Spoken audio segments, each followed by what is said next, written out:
Salam alaikum, sabah al-khair, bonjour à toutes et à tous. Très content de faire partie des différentes communications organisées au niveau du séminaire dédié à la manière et aux modalités d'entreprendre dans l'univers numérique. Donc aujourd'hui, je vais intervenir par une communication qui sera orientée vers les enjeux structurels et communicationnels de l'information en ligne. Entreprendre est aussi une affaire de l'information et de la communication. Je commence mon intervention par l'approche de l'économie de médias. L'économie de médias est une activité qui consiste à analyser et à étudier la production, la diffusion et la réception des contenus, services et communicationnel, informationnel et de divertissement. Ce process de 2 siècles en arrière est en train de prendre fin à cause de quoi? À cause de la digitalisation.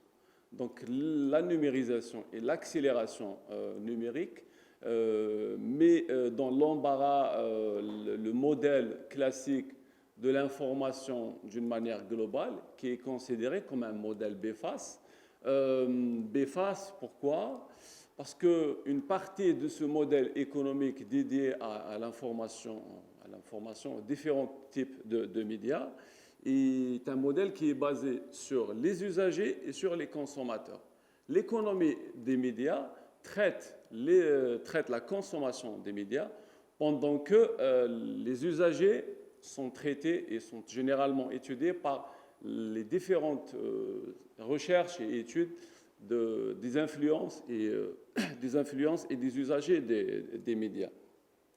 Donc, ma problématique de recherche part du point suivant, du modèle économique à choisir et adapté à la typologie des médias numériques algériens. Et comment assurer la pérennité de ce modèle économique si fragile de nos jours. Donc les chercheurs considèrent la numérisation et la digitalisation des médias comme un contenu énergisant pour la pérennité et pour la persévérance des médias électroniques en Algérie. On considère le modèle structurel de l'information en ligne en Algérie comme un modèle pro-AM. Je vais revenir tout à l'heure sur cette combinaison et sur ce mot valise. Alors que le modèle économique, typiquement économique, est considéré comme un modèle freemium. Donc revenir à la structuration des médias algériens, la grande majorité des médias algériens sont structurés autour de quelques profils journalistique professionnelle, entouré d'une partie très très importante des intervenants qui sont considérés comme des amateurs de la profession. La plupart d'entre eux, ce sont des profils qui viennent d'autres spécialités, entourés et encadrés par quelques professionnels pour nous fournir à la fin un produit journalistique. Concernant le modèle économique de l'information en ligne en Algérie, je viens de le dire, on le considère comme freemium. Alors, freemium, pourquoi? Alors, on a le free, on a une partie très très importante du contenu informationnel algérien qui est une partie gratuite.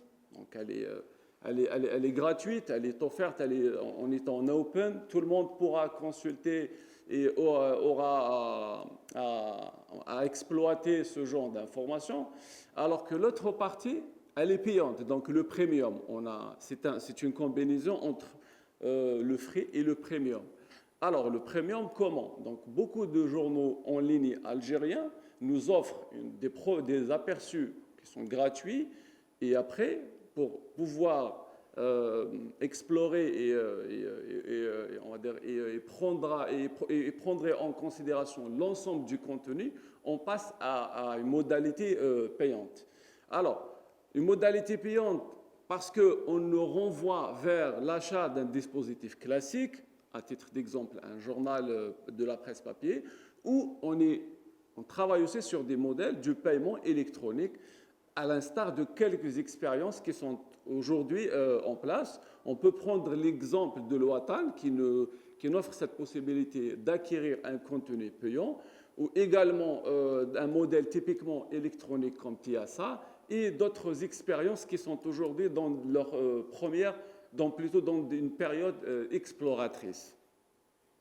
D'une manière générale, l'information en ligne algérienne, elle pourra être scindée en 5 grands chapitres. La première variante la plus importante, c'est la presse, plutôt c'est la version numérique de la presse traditionnelle. Télévision, radio et journaux classiques dupliquent leur contenu sur le web. Donc on est ici en face à un modèle omniprésent et très classique. La deuxième variante, c'est la presse typiquement numérique. Beaucoup de sites électroniques. Le ministère de l'Information et de la Communication parle de 150 sites typiquement électroniques. Une troisième partie qui est considérée comme plutôt une presse électronique ou une information électronique spécialisée, domaine d'automobile, la téléphonie, l'agroalimentaire, etc.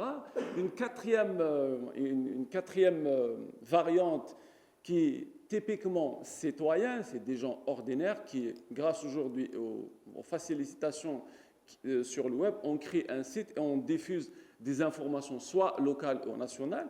Et la cinquième et dernière variante, c'est les différentes plateformes, notamment en relation avec les réseaux sociaux numériques.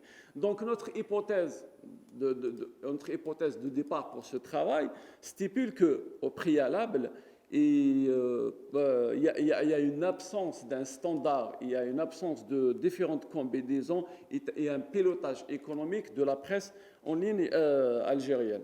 Il faut dire que d'après le travail réalisé auprès des différents intervenants de la spécialité, que l'objectif principal d'un modèle économique et structurel de la presse algérienne était le développement d'une interconnexion entre ces différentes composantes. Travailler sur ce modèle économique permettait à ce genre médiatique de concurrencer les différents types médiatiques, notamment les médias lourds.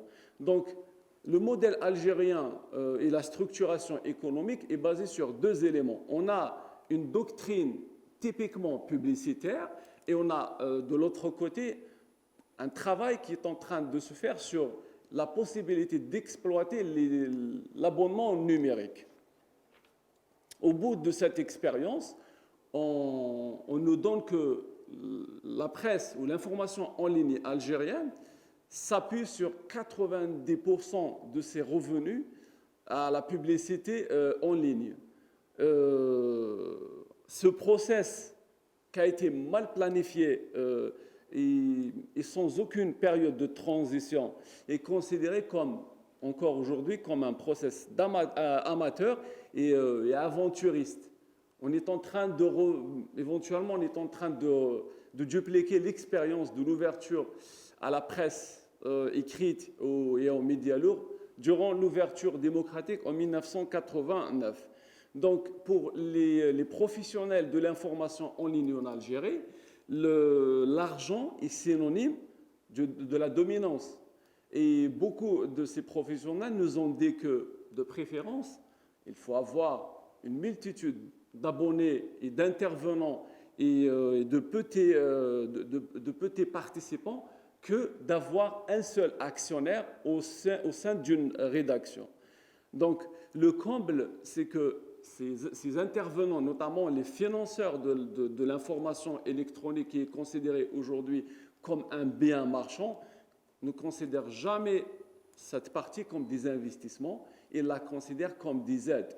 Différentes institutions, que ce soit étatiques ou privées, aujourd'hui ne disent jamais qu'on a investi dans la presse électronique ou on a mis de l'argent ou un placement dans un univers numérique. Ils disent souvent, ils répètent la phrase suivante, on a donné, on a aidé, on a préféré subventionner. Et pour nous, on trouve que c'est un concept qui est caduque. Il mérite de véritables déconstructions et une reconstruction. Alors, rapidement, j'arrive aux chiffres de la presse électronique ou de l'information électronique durant les dernières années, la période de 2009 à 2016 est une période très très faste pour la presse électronique algérienne. Beaucoup d'investissements ont été concentrés durant cette étape. D'une manière générale, une semaine dans un univers numérique de la presse algérienne est équivalent à 150 000 dinars. Les budgets alloués par annonceur sont de 350 000 dinars par an. Sur les investissements, sur les différents investissements web, on a environ 35% de ces investissements consacrés à la publicité électronique. L'investissement qui était de 0,2% en 2005 sur les contenus web est aujourd'hui varié entre 7 à 8% des investissements. Alors, les mots-clés qui reviennent pour pousser les investisseurs à venir mettre leur placement et de l'argent dans l'univers électronique sont la notoriété de médias, le contenu, le nombre de visiteurs, le centre d'intérêt, mais aussi l'usage et l'utilisation des réseaux sociaux numériques. Rapidement, et un dernier condensé de cette intervention, afin de rester et de demeurer, la presse ou l'univers informationnel économique algérien trouve de nouvelles astuces, notamment en relation avec la réduction des prix d'accès à leurs usages et aussi à l'exploration de différentes prestations auxiliaires au travail journalistique. Donc aujourd'hui, l'impératif est de réinventer ce modèle économique et de mettre en place une stratégie réelle, économique et structurelle afin de rester dans la pérennité de ce champ très très important à la recherche en information et de la communication. Et je vous remercie.